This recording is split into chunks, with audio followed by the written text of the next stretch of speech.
que me llamaron a asistencia fue en la escuela, una escolar media.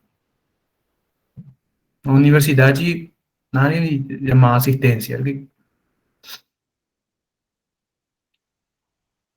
Bueno,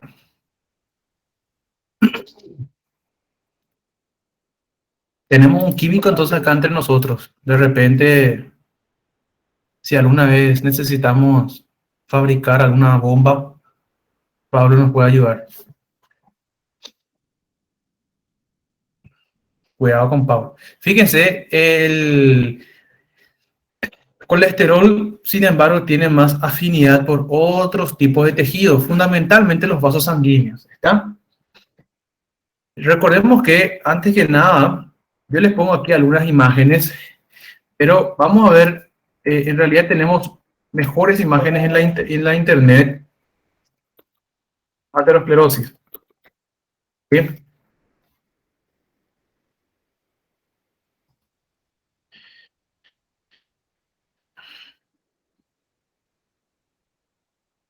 Este dibujito es bueno. Fíjense, imagínense la siguiente situación. Hay un exceso de colesterol circulando en sangre, evidentemente el colesterol malo, está el colesterol malo. Nosotros sabemos que esta molécula tiene una gran capacidad de atravesar el endotelio vascular cuando se encuentra en grandes concentraciones, ¿sí? ¿Qué es lo que ocurre a continuación? En el momento en que estas moléculas de colesterol pasan al espacio en la capa interna de la túnica íntima, fíjense, del vaso sanguíneo, se recordarán por histología que nuestras arterias presentaban tres capas. Una capa interna, la túnica íntima, una túnica media y una túnica adventicia. Esto nosotros recordamos por histología, ¿no es así? ¿Se acuerdan de esto, gente? Porque si no va a ser un poquito difícil recordar. ¿Está? Bueno, entonces, y a su vez, ¿se acuerdan que en la túnica íntima había fundamentalmente tejido conjuntivo? Y aparte de eso, también teníamos músculo liso. ¿Por qué recordar eso? Porque vamos a ver que estos son nuestras células que van a terminar almacenando el colesterol en su interior con la intención de sobrevivir. ¿Está? Entonces, ¿qué es lo que ocurre? ¿Qué es lo que ocurre? La siguiente situación. Nosotros estamos estudiando almacenamiento de colesterol. Entonces, en ese momento en que el colesterol entra a la túnica íntima, esto es túnica media, fíjense, se oxida nuestra molécula de colesterol y a continuación, ¿qué pasa? Ingresan nuestros monocitos circulando en sangre, atraviesan el endotelio vascular, está con la intención de fagocitar al colesterol. En el momento en que el monocito atraviesa nuestro endotelio, pasa a la túnica íntima, ¿sí? Se llama macrófago. Eso me imagino que nosotros recordamos también por histología, ¿no? Monocito es mientras circula en sangre, una vez ingresa a un tejido, pasa a llamarse macrófago, ¿sí? ¿Por qué? Porque hay una serie de cambios de conformación en esa célula, ¿sí? Y ahora se convierte en un fagocito, entonces le llamamos macrófago, ¿está? Macrófago entonces se engulle, fagocita nuestra molécula de colesterol, ¿sí? El problema con el colesterol es que no es muy bien fagocitado por estas células, por lo tanto queda acumulada en su interior. El macrófago se llena de colesterol, ¿sí? Solo que ahora es una célula, o sea, pasa a ser una célula almacén de colesterol. Ya no se llama macrófago, se llama célula espumosa, ¿tá? Se llama célula espumosa. Ocurre exactamente lo mismo con las células musculares lisas presentes en la túnica íntima, ¿sí? El colesterol se almacena también dentro de estas células musculares lisas, ¿sí? Y al mismo tiempo hay un grupo de células musculares lisas inmigrando desde la túnica media hacia la túnica íntima con la intención de almacenar grandes cantidades de colesterol, porque el colesterol no puede estar libre, oxidada aquí en la túnica íntima, ¿está? Entonces se acumula dentro de estas células, ¿está? Y las células llenas de colesterol ahora pasan a llamarse célula espumosa. Se forma un núcleo, entonces, ¿sí? Rico en lípidos a consecuencia del almacén intracelular, con la intención de sobrevivir. A larga data, entonces, se forma lo que nosotros conocemos como una placa ateroesclerótica. ¿Sí? ¿Por qué? Porque esto va a terminar produciendo un bulto a nivel del endotelio vascular. Fíjense, ¿está? Va a producir un bulto a nivel del endotelio vascular. Entonces, y esto va a terminar endureciendo bastante, volviendo rígida este vaso a este nivel. Por eso, ateroesclerosis, ¿está? Se va a terminar esclerosando, se va a terminar poniendo rígido en la arteria a este nivel a consecuencia de una placa ateromatosa, y nosotros a esto le llamamos placa ateromatosa. ¿Sí? Vamos a profundizar mucho más esto cuando veamos fisiopatología de la aterosclerosis. Si no estoy equivocado, creo que aquí en la parte 3 de hemodinamia, ¿está? Pero por el momento yo quiero que ustedes recuerden que en realidad, ¿qué es lo que ocurre con esta molécula, con este fenómeno? Un fenómeno adaptativo, sí, crónico al exceso de colesterol que se está filtrando a través del endotelio vascular. ¿Tá?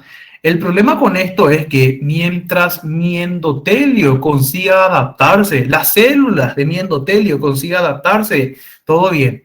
Va a llegar un momento en que la acumulación va a ser tan importante que puede llegar a comprometer la integridad del endotelio vascular. Nosotros ya habíamos comentado más de una vez que cuando el estímulo, en este caso, el sujeto no controla su colesterol, entonces no cede el estímulo, y cuando el estímulo sí sobrepasa los límites de tolerancia de almacenar colesterol de estas células aquí, llega un momento en que ya no se aguanta y se termina comprometiendo el endotelio, se rompe el endotelio vascular. Y ahí van a venir las plaquetas a intentar taponar ese defecto de pared. ¿Se entiende? El problema es que ya estaba luego ya muy disminuida la luz, el calibre de este vaso sanguíneo a consecuencia de la placa de ateroma. ¿Se entiende, gente, verdad? Imagínense aquí, ya está lo ya muy disminuido la luz de mi vaso sanguíneo a consecuencia de la formación de esta placa de ateroma.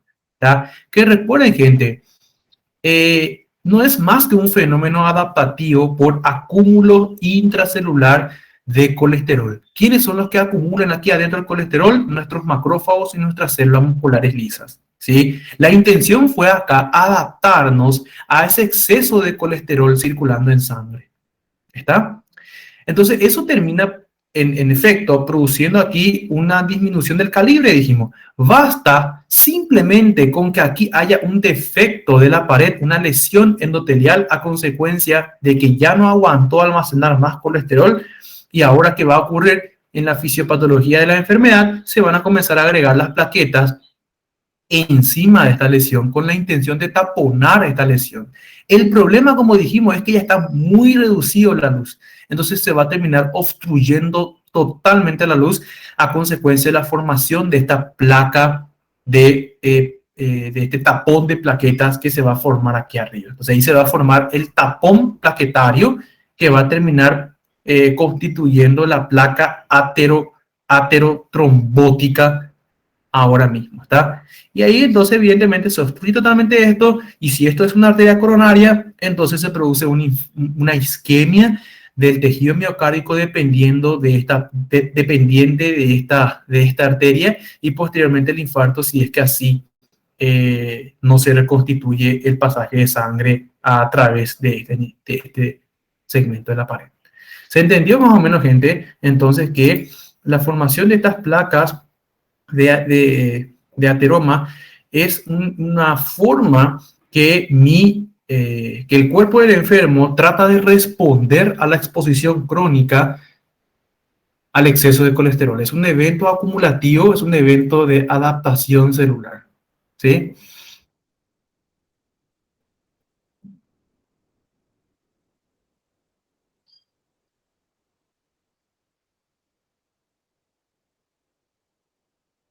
No sé, señor. Bueno, ¿ya se entendió? Muy agresivo, o compañero. Fíjense, xantomas ahora. Entonces, aterosclerosis, presencia de vacuolas de lípido. Sí, vacuolas, ¿recuerdan las vacuolas? Pequeñas formaciones vesiculares rodeadas de membrana, llenas de grasita, en este caso colesterol, dentro del citoplasma de dos grupos de células, células musculares lisas y macrófagos.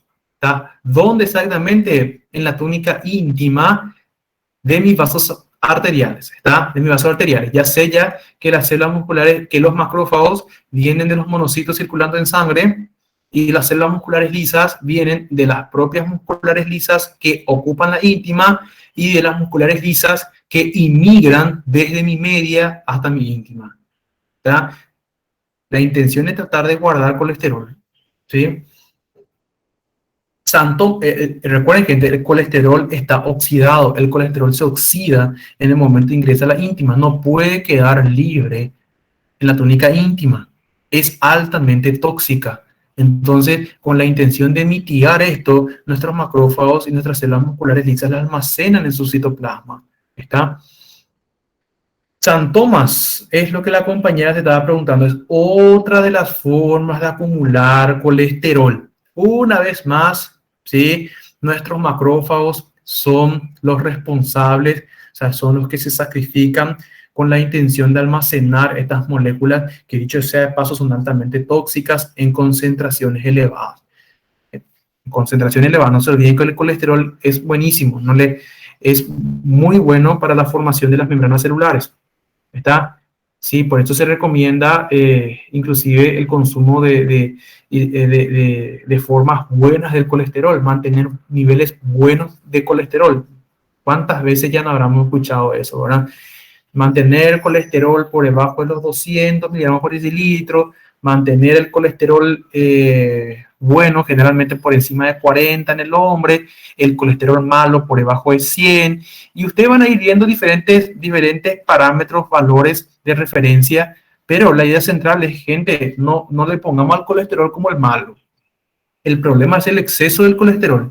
El triglicérido también. El triglicérido es bueno, gente, siempre y cuando se mantengan en sus límites de normalidad. Todo lo que es en exceso es malo, ¿verdad? Todo lo que es en exceso es malo, hasta el propio oxígeno que respiramos en concentraciones por encima de los límites de tolerancia también termina siendo perjudicial, ¿verdad? Hasta el propio agua, hasta todo, ¿sí? Hasta el amor en exceso. ¿Alguna vez ya escucharon eso? Todo lo que es en exceso. Entonces, colesterol, gente, es algo bueno. Es el principal componente de las... Recuerden que los lípidos son los principales componentes de nuestras membranas celulares, de la bicapa lipídica y el mosaico fluido. ¿Se acuerdan? El colesterol. El problema con el xantoma es que se acumulan, pero en los macrófagos del tejido conjuntivo, que seguramente ustedes recordarán por histología, son los histiocitos, ¿se acuerdan? Entonces, aquí yo tengo los histiocitos cargados de colesterol en el tejido conjuntivo laxo, ¿sí? Y posteriormente en la dermis, ¿sí? En la lámina laxa y luego en la dermis subepitelial. ¿Está? Y también esto ocurre mucho a nivel periorbitario y también en los propios tendones. Imagínense, los propios tendones. Aparecen estados ¿Por qué recuerden, gente, que la piel de la región periorbitaria, tanto de los párpados, está como de la región infraorbitaria, es muy delgada? Es una epidermis y una dermis sumamente delgada, por lo tanto, mínimas concentraciones de colesterol a nivel subepitelial se evidencian fácilmente. ¿Está? Por eso ustedes van a ver, si ustedes ven alguna vez esto, es hipercolesterolemia. Así de sencillo de gente, ¿está? Hipercolesterolemia. Se pueden encontrar también en tronco, fíjense un poco, tronco, tórax, está miembros, manos, ¿sí? Fíjense, pero la región más frecuentemente encontrada es en región periorbitaria. ¿Está? Santomas en tendón, pongamos un poco ahí. ¿Mm? Fíjense, ¿está? Santomas tendinosos.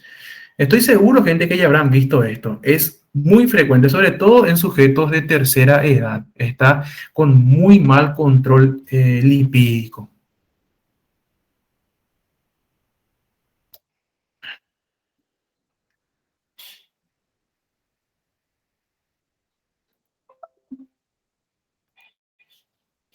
Esto es una imagen macroscópica de una arteria sumamente aterosclerótica.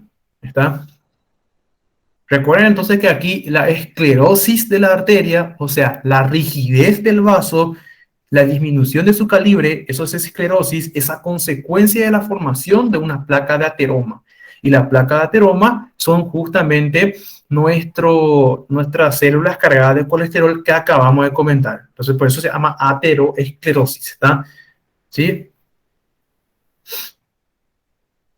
Que generalmente ocurre en arterias. Por eso es mejor llamarlo ateroesclerosis. Arterioesclerosis. ¿Sí?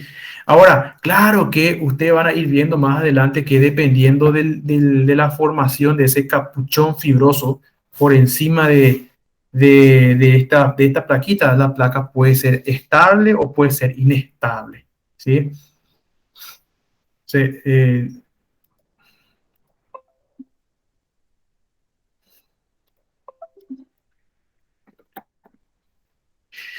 fíjense, gente, ¿de qué depende la estabilidad de la placa? ¿De qué depende la estabilidad de la placa? ¿Sí?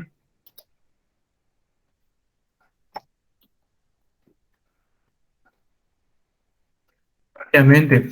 Porque fijémonos, una foto necesitamos, en una imagen, aquí. Fijémonos que el grosor, no es una imagen muy linda, pero el grosor del capuchón fibroso dictamina la estabilidad de la placa. Cuanto más grueso es el capuchón fibroso, ¿por qué hablo de capuchón fibroso? ¿Se acordarán ustedes que la composición histológica de la túnica íntima era endotelio vascular, por debajo tejido conjuntivo subepitelial, era laxo, y por debajo más tejido conjuntivo con célula muscular lisa? Entonces hay una vaina muy importante de tejido conjuntivo dentro de mi endotelio vascular. Cuanto más imponente es ese tejido conjuntivo, más estable es la placa. ¿Está? Y eso claro que va a ir de la mano con la cantidad de colesterol que vaya siendo almacenado en el interior de la túnica íntima. ¿Está? Cuanto mayor es el almacenamiento de colesterol, mayor es la formación de célula espumosa, más se va a ir adelgazando nuestro capuchón fibroso. ¿Está? Fíjense, nuestro capuchón fibroso, que vendría a ser esta que está aquí, nuestra cubierta fibrosa, se va adelgazando la cubierta fibrosa y eso va a predisponer a que se rompa y que se forme el trombo plaquetario por encima. Ahora, fíjense, cuanto más gruesa es la cubierta fibrosa, porque hay menos acúmulo de colesterol, entonces más estable es la placa. Lo que nosotros queremos es estabilizar esta placa porque no queremos que se rompa y a consecuencia de eso se forme una placa de plaquetaria por encima y obstruya al 100% la luz. ¿Sí? Muchas veces la obstrucción de la luz al 100% puede ocurrir por la propia formación de la placa. No es necesario que venga un tapón plaquetario por encima. ¿Sí?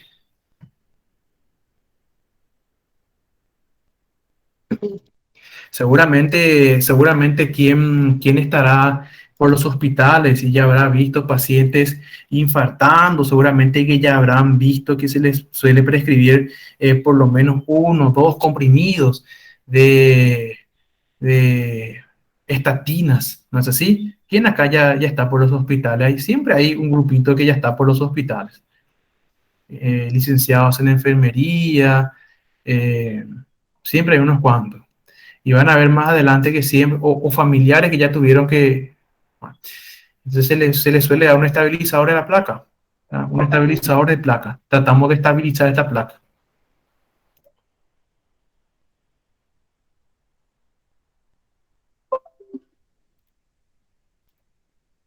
Fíjese, esta es la forma en que ustedes van a ver en anatomía patológica en que se almacenan nuestras moléculas de colesterol. ¿Sí? Son los famosos cristales de colesterol. Inflamación y necrosis también. Fíjense, no nos olvidemos que la presencia de macrófagos espumosos en sitios de lesión celular e inflamación, ¿está? Fagocitosis del colesterol de las membranas de las células dañadas. ¿Sí? O sea, en palabras más sencillas, cualquier proceso inflamatorio, ¿sí? Y ni qué decir un evento necrótico, obviamente expone un grupo de células muertas, sobre todo la necrosis, que de por sí hay un grupo de células muertas en un tejido. En la inflamación hay un grupo de células que también están perdiendo la vida. El problema con estas células muertas es que, como acabamos de comentar anteriormente, ¿sí? En su membrana plasmática hay una importante cantidad de colesterol, pero la célula ya ha muerta.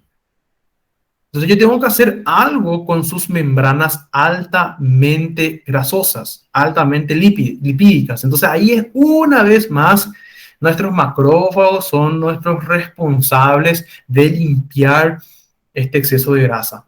Van, se comen a la grasa, a las membranas plasmáticas de las células muertas, con la intención de fagocitar su componente lipídico. A consecuencia, no es, entonces, a consecuencia, yo veo con bastante frecuencia en anatomía patológica la presencia de células espumosas, está en focos inflamatorios. ¿Sí? ¿Se entendió esto, verdad? ¿Cómo le llamamos entonces siempre a las células cargadas de colesterol? Células espumosas. ¿Se entiende?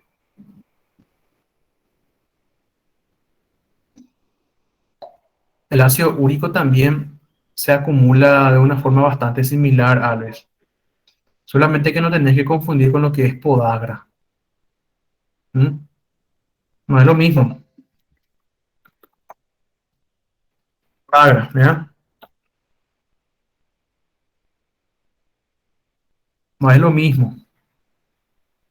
No es lo mismo los cristales de ácido úrico a consecuencia de un mal metabolismo en esta molécula. Esto es gota, ¿sí? Paciente gotoso. Podagra no es lo mismo que versus xantoma lipídico. A ver si aparece. ¿Ah? Este es nuestro xantoma tendinoso. Es lo mismo xantoma tendinoso y lo que vendría a ser podagra. ¿Está? Acumulación de ácido úrico. Dice, todas son células espumosas, cetacas, y colesterol, es célula espumosa, así mismo, así mismo. Y la colesterolosis, sin embargo, es la acumulación focal de histiocytos. ¿Qué eran los histocitos? Acabamos de comentar, ¿verdad? Macrófagos del tejido conjuntivo cargados de colesterol en la lámina propia de la vesícula biliar. Fíjense, les pongo estas imágenes de anatomía patológica solamente para entender un poquitito que aquí se está acumulando colesterol en los histocitos del tejido conjuntivo subepitelial, ¿sí? De la vesícula biliar. Entonces es una acumulación de colesterol en la pared, en la lámina propia de la vesícula biliar. Y no lo confundan con colelitiasis. No es lo mismo. No es lo mismo que vos acumules colesterol en la luz de tu vesícula, en la cavidad de tu vesícula, que acumule colesterol en la pared de tu vesícula. Son dos entidades anatomopatológicas totalmente diferentes. ¿Está? Fíjense, a nivel subepitelial cargado de colesterol. ¿Está? Son ejemplos, gente. ¿Quedó claro?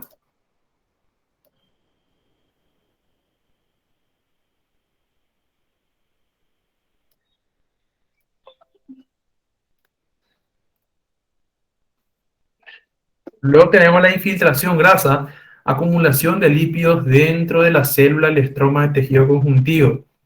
¿Mm? Se ve por lo general en el corazón y en el páncreas. ¿Está? Las células adiposas aparecen dentro del estroma del tejido conjuntivo. Rara vez se afecta la función cardíaca o la función pancreática. ¿Cómo me pasan esta imagen? Acumulación de proteínas. Gente, hasta acá es lo más llamativo de la cátedra, ¿está? Hasta lípidos. Proteínas, vamos a verlo también de igual manera rápidamente. Fíjense que tenemos por otro lado la acumulación de proteínas. Acumulación de proteínas de las células puede provenir de diversas fuentes y a través de varios mecanismos. Pueden ser proteínas normales o proteínas anormales, que se acumulan por una reabsorción excesiva o una síntesis defectuosa. Fíjense, exactamente lo mismo que lípidos. Aquí podemos tener por un lado las proteínas estructurales. Mira, fíjese, lo que lo que el libro comenta más frecuentemente es la acumulación de prequeratina y otros filamentos intermedios en el citoplasma de los hepatocitos, los cuerpos de Mallory, en la enfermedad hepática alcohólica. Fíjense que la enfermedad hepática alcohólica no solamente produce un depósito intracelular de triglicéridos, sino que también de proteínas. ¿Ah? También aparte hablamos de la acumulación de proteínas. ¿Está? Dentro del citoplasma de las neuronas que forman justamente o sea, acumulación de proteínas que se asocian a los microtúbulos, o sea, a las proteínas del citoesqueleto en el citoplasma de las neuronas, y cierto, fundamentalmente a nivel hipocampal, que es el órgano comprometido aquí en esta enfermedad, y que podría de repente explicar la pérdida progresiva de memoria, describen las literaturas en estas enfermedades, ¿tá? La maraña neurofibrilar, ¿sí? Entonces, dicho de otra manera, nosotros, esto no necesariamente, esto es un proceso degenerativo, un proceso de acumulación gradual, ¿sí?, de proteínas en el citoplasma de nuestras células. ¿Ah? Por otro lado, podemos tener inclusive la reabsorción de proteínas en las nefropatías perdedoras de proteínas a nivel de los túbulos contorneados proximales. ¿Mm? La propia proteinuria, entonces, es capaz de producir una acumulación importante de proteínas dentro de las células que forman parte del túbulo contorneado proximal. Inmunoglobulina en los plasmocitos, ¿sí? Recuerden que los plasmocitos son las inmunoglobulinas son proteínas. Sabemos eso, ¿no? Anticuerpos. Acumulación de inmunoglobulinas en el retículo endoplásmico de las células plasmáticas, los denominados cuerpos de Russell, probablemente por la síntesis defectuosa o transporte inadecuado de las mismas. ¿Tá? Estamos terminando, gente. Alfa-1 antitripsina también en el retículo endoplásmico de los... Esto, gente, voy a dejar hasta aquí. Vamos a pasar ya al glucagón. Acumulación de proteínas, solamente los conceptos fundamentales. La forma en que podemos acumular proteínas. ¿Tá? Una vez más, una forma de supervivencia. Y acumulación de glucógeno. Se observan en pacientes con anomalías en el metabolismo de la glucosa. ¿Está? Las masas de glucógeno que aparecen en forma de vacuolas claras dentro del citoplasma se evidencian mejor con la coloración de paz, ¿sí? Y que es ácido periódico de Schiff, ¿está? Y dejan de observarse al utilizar el ácido periódico de Schiff más diastasa, dice nuestra literatura. Esto es solamente una técnica histológica para anatomía patológica, ¿sí? Los ejemplos típicos incluyen a la diabetes, ¿m?, y las enfermedades por almacenamiento de glucógeno, como la glucogenosis. ¿Tá? Ahora, Fíjense, no hay mucho que decir sobre la acumulación de glucógeno. ¿Ah? En cuanto a la acumulación de pigmentos, vamos a ver aquí que podemos tener dos tipos de pigmentos, pigmentos endógenos y pigmentos exógenos. Los pigmentos exógenos son los más fáciles. Aquí es donde hablamos de carbón, ¿tá? Como hablamos de las enfermedades ocupacionales, la neumoconiosis de los trabajadores de minas de carbón, antracosis. Yo no tengo el metabolismo enzimático, el mecanismo enzimático necesario para degradar estas moléculas.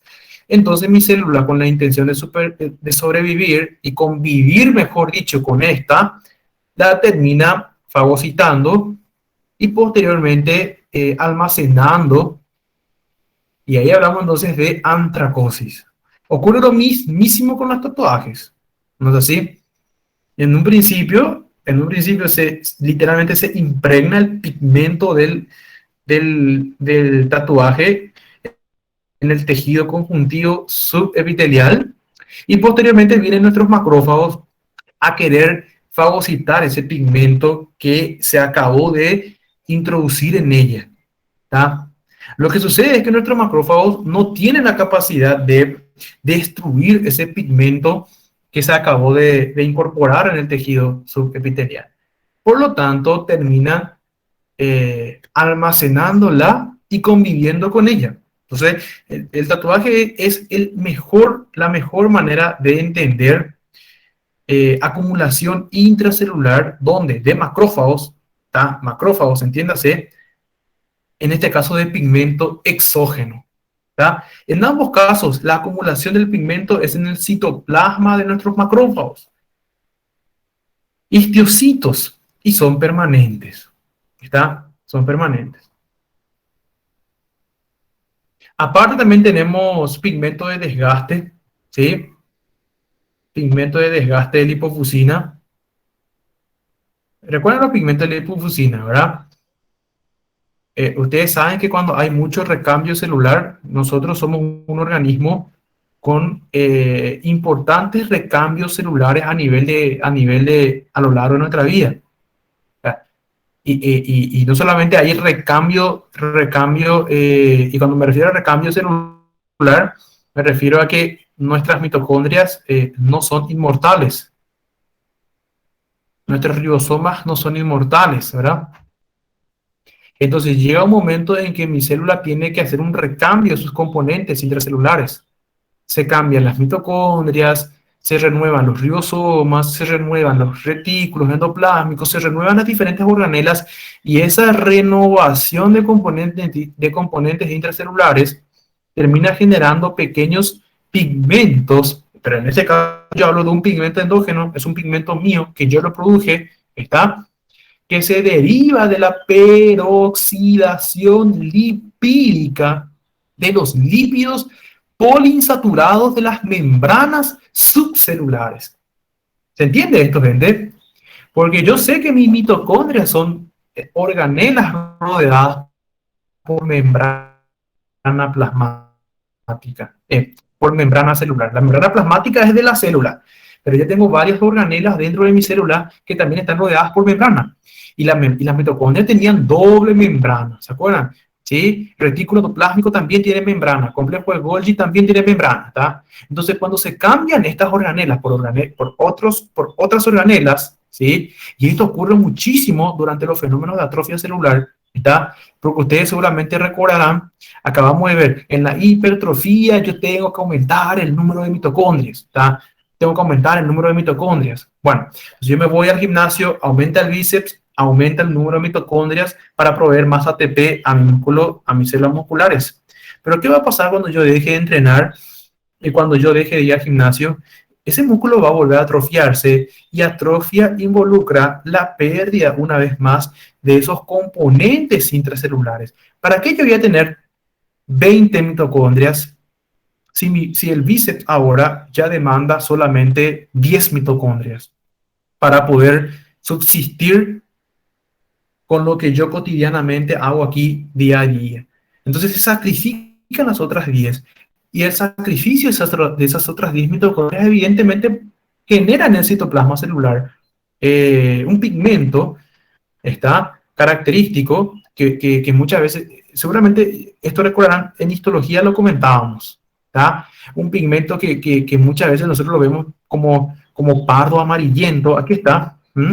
Fíjense, un pigmento como pardo amarillento está. Aquí está como ejemplo el miocito cardíaco. ¿Está? El miocito cardíaco. ¿Sí? Puede ser también, ¿por qué no?, cualquier otro músculo esquelético. La idea central es recordar que esto es un pigmento que se está acumulando en el citoplasma de mi célula. Aquí se ve mejor con microfotografía electrónica el pigmento que naturalmente es pardo amarillento que se observa en el citoplasma de estas células, repito, a consecuencia de la destrucción de las membranas lipídicas de las organelas intracelulares. Entonces, este es el ejemplo más claro de acumulación intracelular de pigmento de lipofuscina. El pigmento de lipofuscina se le llama a este pigmento, ¿se entiende? ¿Está?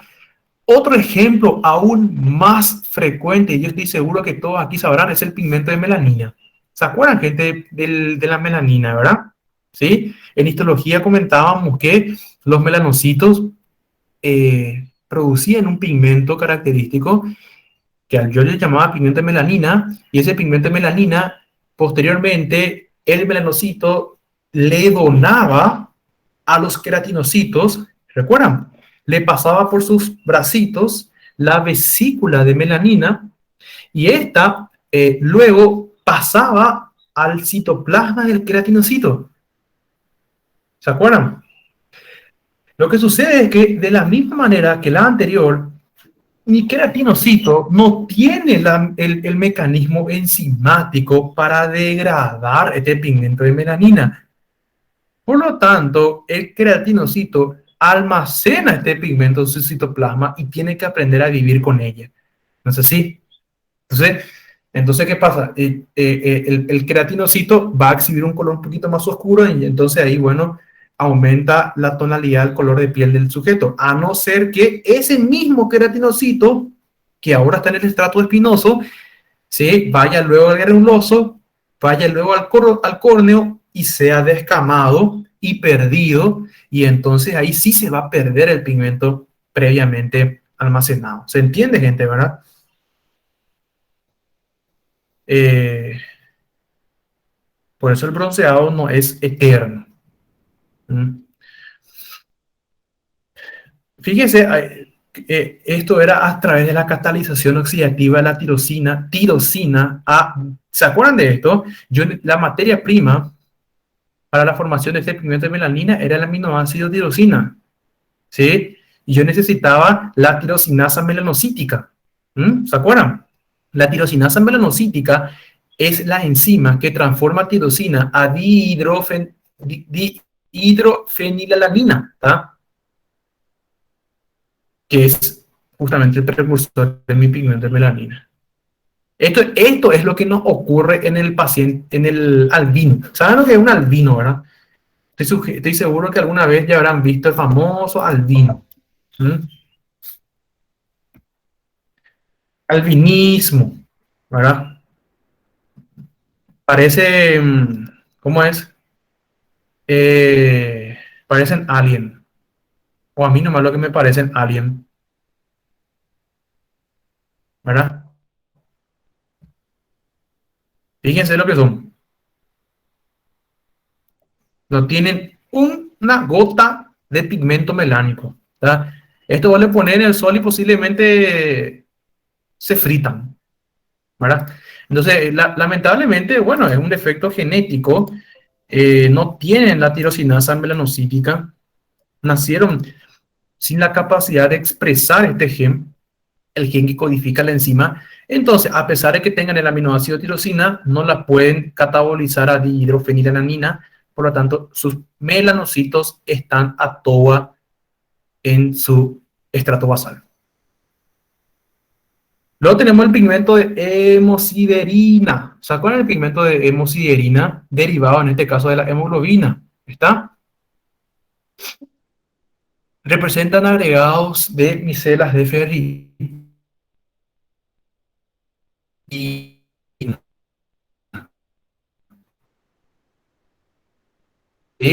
Medio grado, ¿está? Eh, como quieran, medio doradito, ¿está? Esto todo deriva de la hemoglobina, ¿está? Todo deriva de la hemoglobina, un pigmento también a consecuencia de la destrucción de la hemoglobina, fundamentalmente de ese remanente de agregado de micelas de ferritina, ¿tá? Que es la forma en que nosotros almacenamos hierro, seguramente se recordarán, ¿tá? Y la bilirrubina. La bilirrubina es otro pigmento melánico que se acumula bastante, sobre todo a nivel de los macrófagos, también del tejido conjuntivo subepitelial, los histiocitos, ¿tá? Entonces, ¿qué pasa? Cuando hay mucha bilirrubina en sangre, mucha bilirrubina en sangre, esta bilirrubina termina filtrándose al tejido conjuntivo subepitelial. Los macrófagos, una vez más, los fagocitadores se engullen a las mismas, la terminan almacenando, ¿está? Esto está relacionado mucho con la estasis. Nosotros sabemos eso, ¿verdad? Pero la bilirrubina se acumula en tejido celular subcutáneo y luego como estas células no tienen la capacidad entonces de eliminar en ese momento el pigmento, los almacenan y entonces posteriormente va cambiando la tonalidad y el color de la apariencia del sujeto, ¿verdad? Pigmento fundamentalmente amarillento también.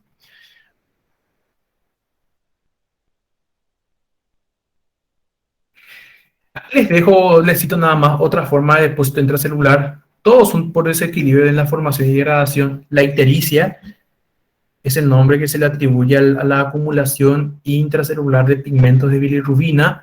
Esto ocurre fundamentalmente, ya comentamos, en los macrófagos, en los histiocitos del tejido conjuntivo subepitelial. ¿Sí? ¿Está? Esto ocurre, gente, esto explica por qué muchas veces ya se corrige la colestasis, se corrige la hiperbilirrubinemia, ¿verdad? Yo sé que las bilirrubinas normalmente son hasta tanto, 1.4, ¿sí? Bueno, el sujeto tenía 2.5, 3 miligramos de bilirrubina. Yo ya corregí su hiperbilirrubinemia. Ya está dentro del margen normal, pero continúa amarillo, continúa ictérico. ¿Qué es lo que está pasando? Nos preguntamos, ¿verdad? Y gente, simplemente lo que ocurre es que aunque la hiperbilirrubinemia en sangre ya fue corregida, el problema es que ese exceso de bilirrubina anterior se acumuló en los macrófagos, en los histiocitos subepiteliales. Quedó ahí, gente. Ahora hay que darle tiempo a esas células a que se pierdan, a que la degraden por completo, que se pierda el pigmento de bilirrubina acumulado para que el sujeto vuelva otra vez a su tonalidad normal, ¿verdad? A nivel pulmonar, exceso de carbono, exceso de sílice, exceso de plomo, exceso de pigmento de lipofuscina, pigmento de desgaste, gente. Lipofuscina es pigmento de desgaste de membranas lipídicas intracelulares. ¿Está?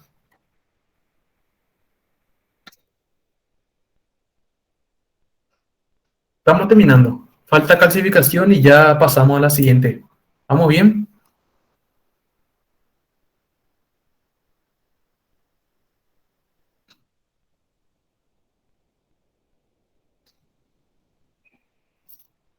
Ya comenté que, recuerdan, gente, tejido conjuntivo subepitelial, ¿está? Tejido conjuntivo disculpen, macrófago del tejido conjuntivo subepitelial. Ustedes recuerdan que en histología nosotros le dábamos un nombre especial a cada macrófago. El macrófago del hígado, célula de Kupffer.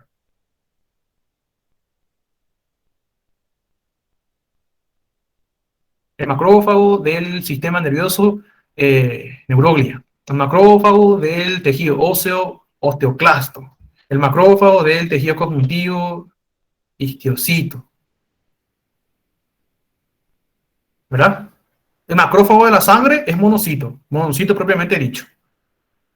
Solo que yo sé que los monocitos, cuando van al tejido nervioso, cuando van al tejido hepático, cuando van al tejido conjuntivo, cuando van al tejido óseo, cambian de nombre. Solamente para diferenciarle del monocito que es, por así decirlo, el macrófago sanguíneo de la sangre. No sé si se acuerdan esto por histología. ¿Quién es lo que fue su profesor de histología que no se acuerdan de estas cosas?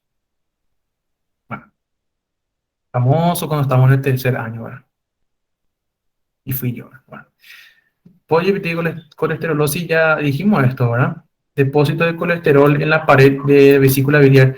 Son macrófago conjuntivo cargado de colesterol. Histiocyto así. No, no, Lanes. Esto es célula espumosa. ¿Está? Histiocyto es algo natural, gente. Es mi macrófago del tejido conjuntivo. No, también no entendí colesterolosis. Bueno, ¿quién le explica a los compañeros colesterolosis? Depósito de colesterol en los macrófagos, o sea, en los histocitos de la larga propia de la pared de la vesícula biliar.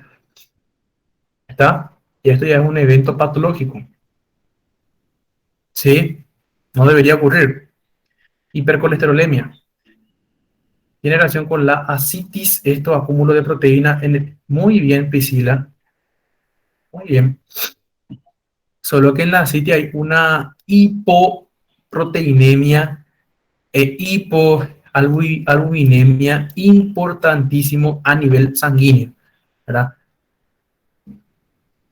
Pero en la enfermedad de por sí se describe trastornos en el metabolismo proteico. Eso sí, ¿está?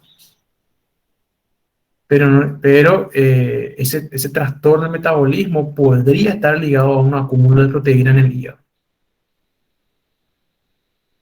Albinos no pueden conducir debido a eso. Y sí. ¿Qué era la lipofusina? Más, hablamos de la lipofusina, ¿verdad? Parece que... ¿quién le explica al compañero qué es el pigmento de lipofusina? Hace cuestión de un par de minutos nada más estábamos hablando del pigmento de lipofusina. ¿Quién le explica? A ver quién estuvo atento.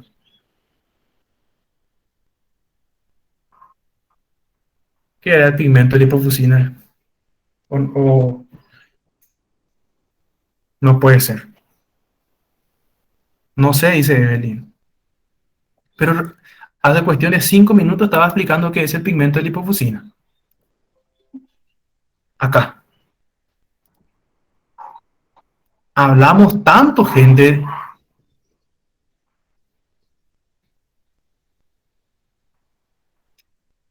Hablamos tanto de la pérdida de los componentes intracelulares, que se tiene que recambiar mis mitocondrias.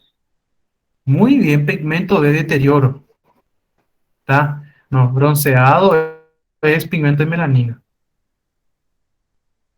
¿Se acuerdan, gente, que les conté que inclusive hablamos de la atrofia? Les conté que yo tengo ahora un músculo sumamente desarrollado porque tengo 50 mitocondrias para un músculo. Pero luego, después del fenómeno atrófico fisiológico, se pierden gran parte de estas mitocondrias, se pierde el retículo, se pierde Golgi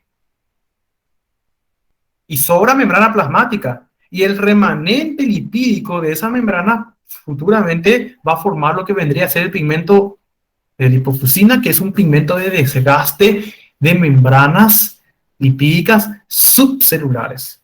O sea, las membranas de nuestras organelas rodeadas de membrana. Entonces, valga la redundancia. ¿Se entendió, gente, verdad? Parece que ya estamos ya con Glasgow bajo. Glasgow 10 por ahí. ¿Qué tal? ¿Están lúcidos? Lúcidos colaboradores. Activos, reactivos. Responden a estímulos verbales y dolorosos.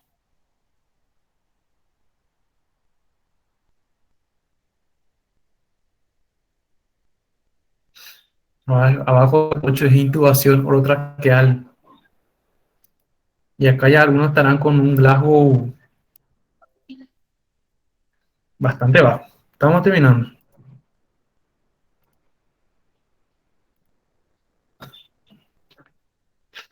Fíjense, otra forma también de adaptación celular o respuesta celular a la injuria a nivel de manera crónica es la calcificación, ¿tá? Y hablamos de la calcificación patológica. ¿Mm? Fíjense que aquí vamos a hablar de depósito anormal de calcio, depósito anormal de sales de calcio en los tejidos, asociados a otros minerales.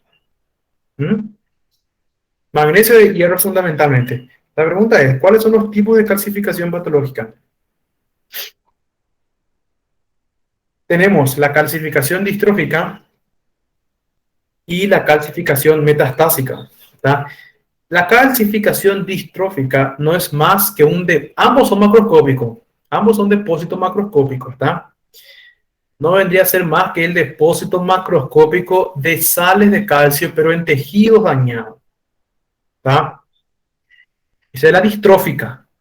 La metastásica, sin embargo, también es depósito de calcio, pero en un tejido normal. O sea, el tejido de por sí está normal y el calcio viene, el exceso de calcio, probablemente ligado a una hipercalcemia, viene de otro punto anatómico, pero se acumula nada más en ese órgano. ¿Tá? Válvulas cardíacas, por ejemplo, ¿sí? Vasos sanguíneos, túbulos renales. ¿Está? Entonces, hay exceso de calcio circulando en sangre y se deposita en estos órganos y comienza a agregarse. O sea, hablamos de una calcificación metastásica, vino de otro lugar. ¿Está? El tejido de por sí está sano. Aquí el tejido de por sí está enfermo y entonces el depósito de calcio viene a consecuencia del depósito, ¿sí?, del calcio liberado de cada una de las células dañadas y perdidas en ese órgano. ¿Tá? Tuberculosis, nódulo, ateromas. ¿Tá? Se pierden las células van muriendo. Al morir, ustedes saben, se libera calcio. El retículo endoplásmico liso es un almacén intracelular muy importante de calcio. ¿Tá? Entonces eso forma lo que vendría a ser una calcificación distrófica a nivel de ese órgano, ese nódulo, ese tubérculo. Gente, hasta aquí. Hablamos bastante sobre acumulación intracelular. ¿Tá?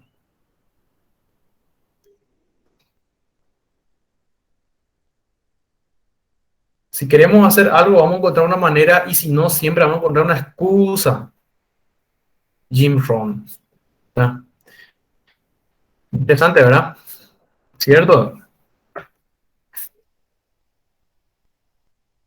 Cuando no queremos estudiar, siempre va a haber una excusa. Y nos pasa a todos. Cuando no queremos leer, hay una excusa. ¿Vamos bien hasta acá? Tudo jóia? Estamos juntos. ¿Alguna duda? ¿Quedó claro? Podemos pasar al aula 3, lesión y muerte celular. Vamos avanzando en el programa.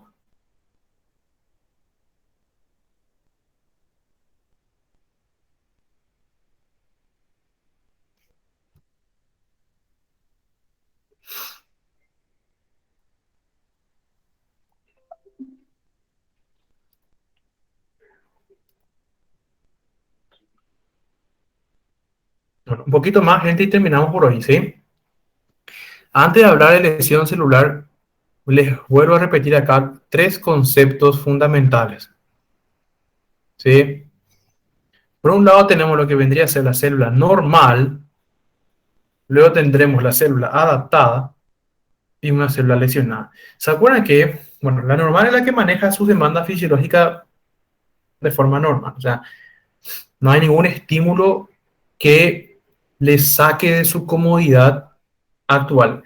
Llega un estímulo, un factor estresante, ¿tá? Y ella, con la intención de volver a un nuevo estado de equilibrio, ella altera su morfofisiología, fundamentalmente la morfología, y su nueva fisiología responde a su nueva morfología, ¿tá? Con la intención de preservar la vida. Ahora su función obedece al estímulo. O sea, si era sobrecarga de peso, ahora va a tener mayor fuerza de contracción. ¿Sí? Es músculo. Eso es una célula adaptada. Claro que si yo necesité que este estímulo no sobrepase, dijimos, más de 10 veces los límites de tolerancia de esa célula, o ese estímulo no sea a consecuencia de un evento patológico. Caso esa célula no tolere al estímulo, ¿sí? Supongamos que ella no aguanta, inmediatamente entonces ella se lesiona. Ella pasa a ser una célula lesionada. Ya no es una célula adaptada, porque no pudo adaptarse. Ella intentó adaptarse, pero se lesionó. ¿Por qué se lesionó? Repito, se excedió los límites de tolerancia de esa célula a la adaptación. ¿Está? Entonces, esa respuesta aguda, porque aquí hablamos de una respuesta aguda a la injuria, ahora yo tengo que estudiar en esta nueva diapositiva, en esta nueva aula, si esa lesión es reversible o esa lesión es irreversible. ¿Está? Tengo que estudiar uno de los dos. Si es reversible, significa que una vez reparada, siempre va a intentar, la célula siempre va a intentar repararse. Si esa lesión es reversible, entonces ella una vez más va a poder volver a restaurar su arquitectura y no perder la vida. ¿Tá?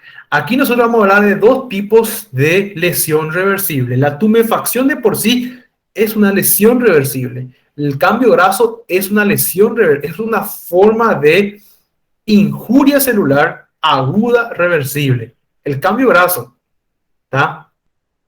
La propia esteatosis hepática. Por eso vamos a ver, fíjense, aquí vamos a volver a hablar del cambio graso, ¿sí? Aquí vamos a volver a hablar del cambio graso. Fíjense, ¿sí? Vamos a volver a hablar de la estatosis. Es una forma de injuria celular, solo que es reversible, agudo, en ese momento. ¿Está? Es un evento agudo. Basta que yo retire el factor lesional o retire en este último caso el exceso de lípidos, el exceso de triglicéridos, y se va a resolver, dijimos hace rato, el inconveniente. Por eso hablamos de una lesión reversible. ¿Está? Ahora, que es una lesión o injuria. ¿Está? Lesión o injuria. ¿Sí? Ahora, fíjense que la lesión irreversible, como su nombre lo dice, lleva indefectiblemente a la muerte de la célula. Ahora yo voy a tener que estudiar cómo se produce esa muerte celular. Si esa muerte celular se produjo de forma organizada, de forma limpia, de forma programada, por así decirlo, o si esa muerte se produjo de forma totalmente desorganizada, ¿sí?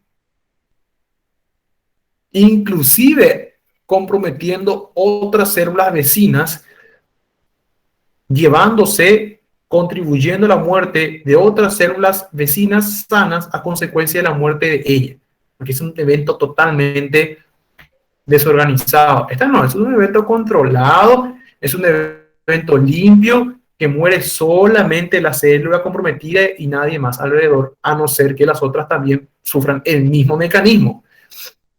Pero este no, es un mecanismo totalmente diferente. ¿Tá? Aquí hay un daño tremendo de la membrana plasmática, vamos a decir.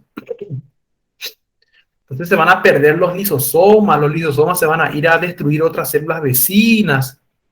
Una bagunza total. Aquí no.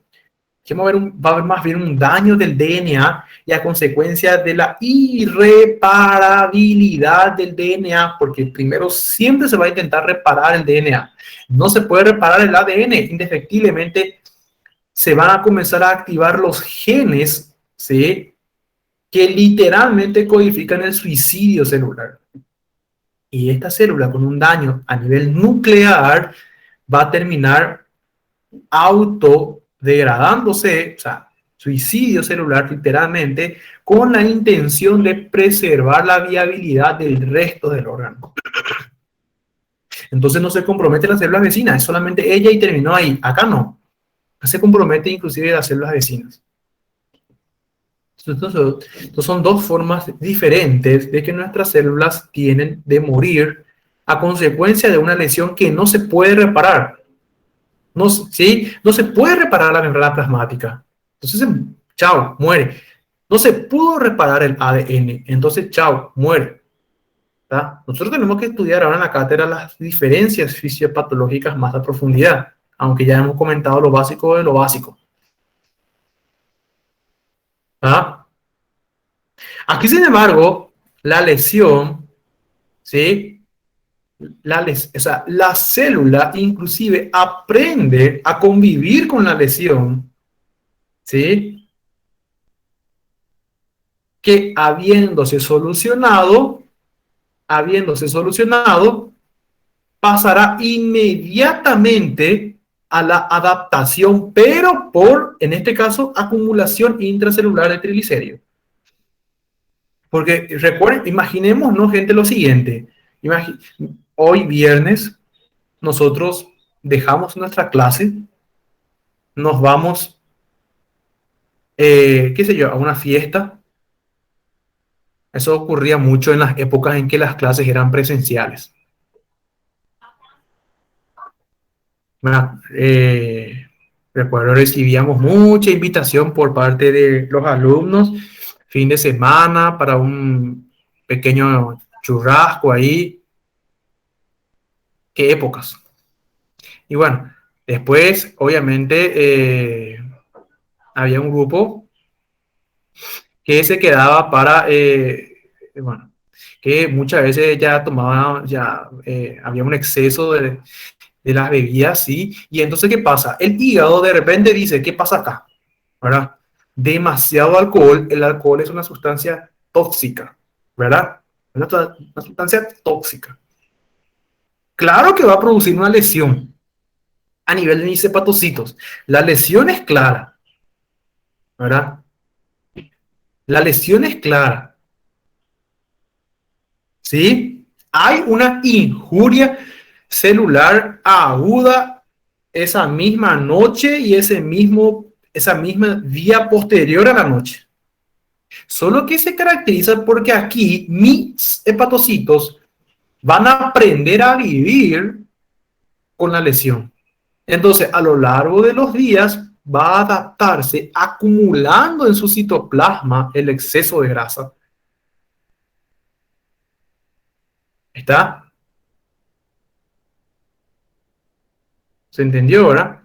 Por eso nosotros hablamos de que el cambio graso de por sí, la esteatosis hepática, la esteatosis cardíaca, la esteatosis renal, ¿sí?, en primer momento es una forma de lesión celular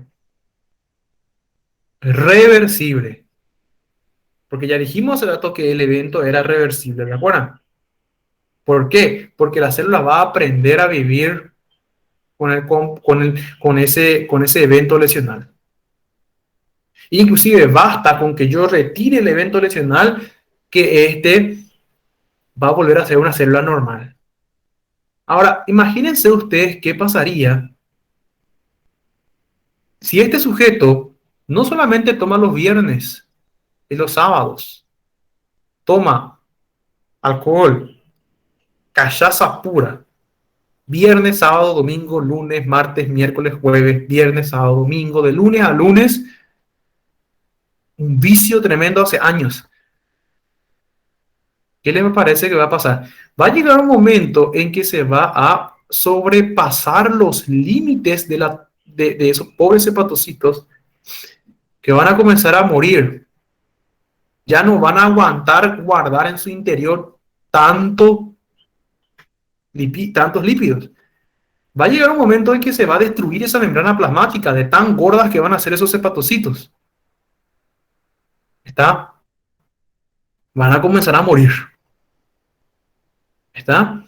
Y a consecuencia de eso, se va a comenzar a reemplazar esos pobres hepatocitos por tejido conjuntivo, tejido cicatricial. Y es cierto, el hepatocito tiene la capacidad de regeneración por hiperplasia. Y bueno, va a haber una lucha ahí entre regeneración hepática y destrucción hepatocítica a consecuencia de esta exposición crónica al evento lesional. Por eso es que, por eso es que un paciente cirrótico no comienza de un día para el otro, ¿verdad? La cirrosis literalmente es exceso de tejido conjuntivo, múltiples parches de tejido conjuntivo a lo largo del parénquima hepático, ¿sí? A consecuencia de una exposición crónica a un evento lesional a nivel hepático. Y ese evento más frecuentemente es el alcohol, ¿verdad? Pero hay muchas otras causas de cirrosis. La cirrosis alcohólica es la forma más frecuente de cirrosis, pero hay muchas otras formas de hacer cirrosis. ¿Tá? Entonces, se entiende más o menos la esencia de nuestra clase de esta aula, ¿verdad? Uh-huh.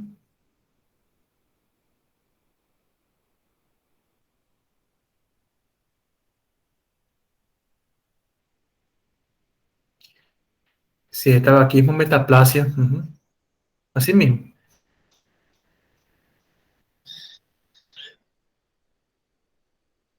Sí.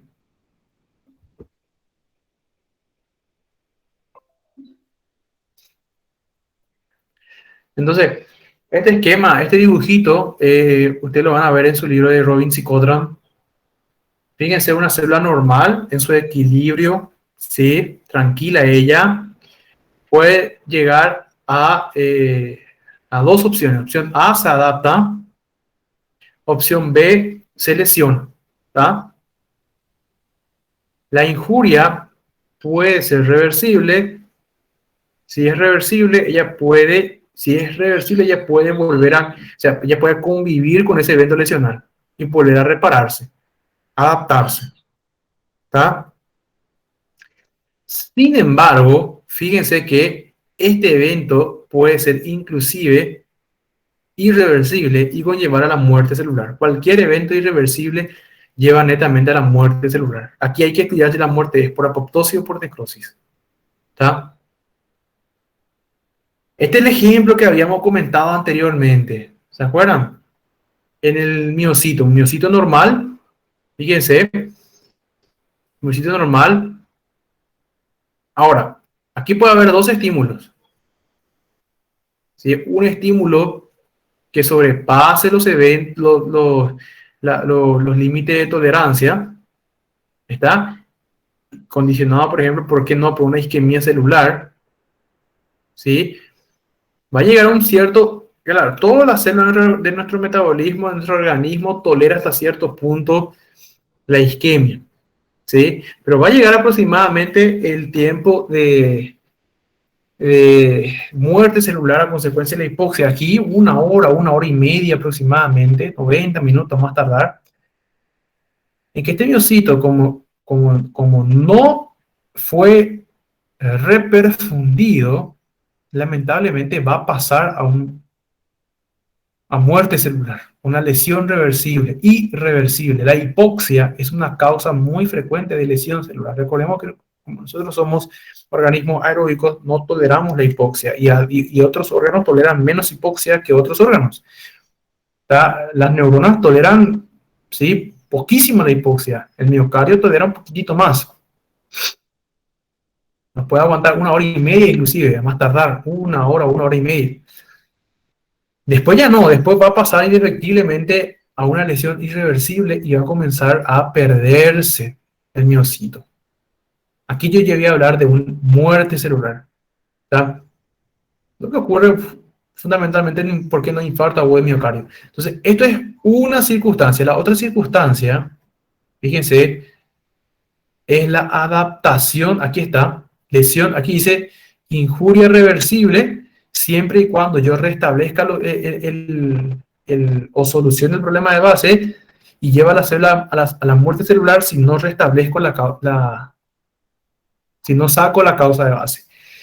En otra instancia, sin embargo, la célula puede adaptarse, habíamos comentado, esto en las primeras clases, aumentando el grosor. Es una adaptación patológica, pero con la intención de mantener la viabilidad. Fíjense cómo prácticamente disminuyó la cavidad celular. ¿Por qué? Porque la adaptación es desproporcional. La adaptación es fundamentalmente en grosor, más que en sentido longitudinal. Prácticamente acá tienen la misma longitud, pero el grosor es bastante diferente. Esto ocurre mucho en la miocardiopatía hipertrófica, a consecuencia de una sobrecarga de presión a nivel ventricular. ¿Tá?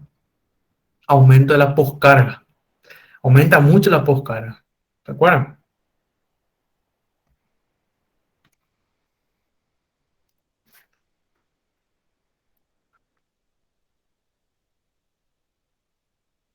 Vamos bien hasta aquí. Lucio, colaboradores.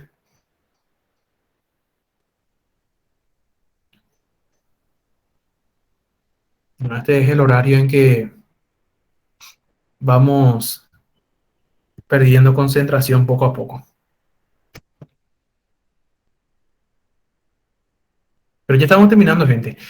Este último, quiero dejar hasta aquí. Estos últimos slides nos van a hablar fundamentalmente sobre las causas de lesión celular y me gustaría que lo lean. Este apartado del Robin Psicotran explica muchísimo mejor la repercusión de la privación de oxígeno, de la hipoxia, como una de las fundamentalmente, como una de las principales causas de lesión celular. ¿Tá? Recuérdense que si no hay oxígeno, literalmente no hay formación de moléculas de ATP en nuestro organismo. ¿Tá? ¿Se acuerdan de esa cadena respiratoria a nivel de la membrana mitocondrial interna? La cadena respiratoria de oxígeno necesitaba moléculas de oxígeno para finalmente permitir la formación de moléculas de ATP. Entonces, ¿cómo yo voy a producir mi moneda energética si yo no tengo oxígeno? Y lo más irónico es que la mayoría de mis elementos celulares requieren de ATP para poder funcionar.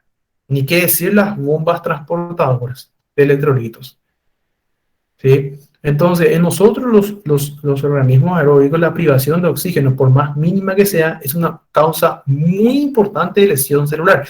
¿Por qué le parece que todo el mundo estamos preocupados con los pacientes infectados por neumonías, por COVID-19? Y la capacidad única de este virus de producir una lesión tan importante a nivel pulmonar que producía una privación de oxígeno a nivel del resto de la anatomía y disminuía la saturación, y disminuye la saturación, y disminuye más la saturación. ¿Tá? Una saturación de oxígeno por debajo de los 90% es sumamente dañino, por más mínimo que sea, porque nuestro cuerpo no tolera la hipoxia, ¿sí? Hipoxia crónica. Enseguida comienzan a haber repercusión. Ahora, dale poco oxígeno a ese sujeto. Dale un poco de oxígeno a ese sujeto que está saturando 90%, 85%, 80% satura. ¿Cómo está? Dale un poco de oxígeno, lo bien que se va a sentir, ¿verdad? Sube otra vez su saturación a por encima de 91, 95 por lo menos, lo ideal 95. Y se siente sumamente bien. ¿Tá? La privación de oxígeno tiene una repercusión muy importante en nosotros como organismos aeróbicos. Agente físico, obviamente, trauma, aquí no hay nada que decir, químicos también, fármacos, ¿Cuántas veces ya no escuchamos ciertos fármacos son ototóxicos? Cuidado con la aminoglucosia. Cuidado con estos antibióticos que son ototóxicos.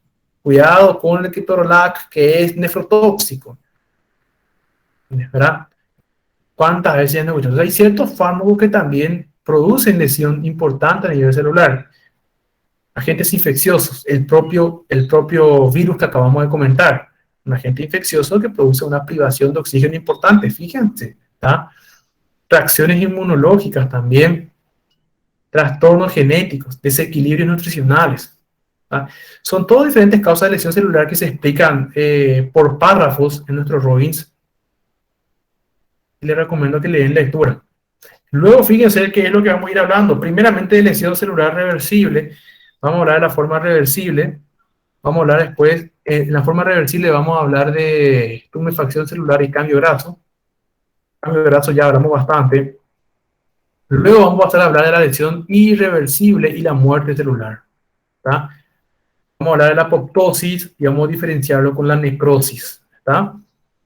Básicamente al final vamos a ir hablando de algunos esquemas para tratar de entender de qué manera la depresión de ATP es una causa muy frecuente de lesión celular, que en un principio es reversible hasta que finalmente llega a la irreversibilidad.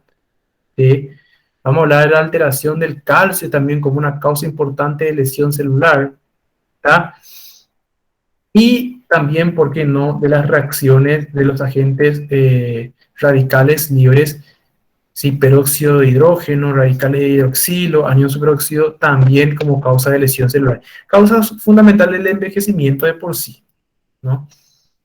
Entonces, esto es, gente, y terminaremos después hablando con tipo de necrosis, ¿está? Entonces, básicamente esto es lo que nos toca ver en este nuevo apartado. Vamos a dejar hasta aquí, gente. Le dejo hasta aquí slide número 7, ¿sí? Si por favor pueden recordarlo. Continuamos desde el slide número 7 la siguiente clase. Vamos a terminar sí o sí este material y también vamos a tratar de terminar inflamación aguda, ¿está? Estos dos materiales sí o sí la clase que viene. Vamos bien.